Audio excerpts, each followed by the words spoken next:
सर्वांना मी बनवले होते आज शंकरपाळे। त्यासाठी 2 किलो मैदा घेतला होता आणि 2 किलो मैद्यासाठी मी अर्धा किलो साखरेची पिठी बनवून घेतली, पिठी साखर आणि सर्व पिठी साखर आणि मैदा मिक्स करून घेतला अगोदर आणि मग 2 वाट्या तूप गरम करून ते सर्व मिश्रणला चोळून घेतलं छान आणि मग त्याचा नरम गोळा करून घेतला आणि दुधानेच पीठ भिजवलं होतं मी सर्व।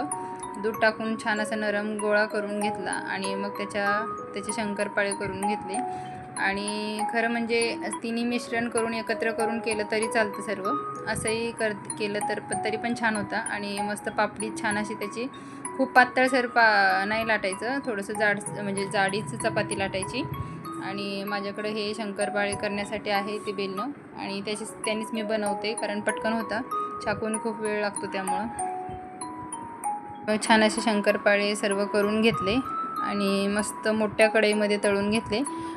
कढई शक्यतो शंकरपाळे तळवण्यासाठी रुंद पाहिजे, त्यामुळे ती तसे तळून घेतले छान असे आणि मस्त खूप छान झाले होते, मस्त झाले होते शंकरपाळे, बघा किती सुंदर झाले।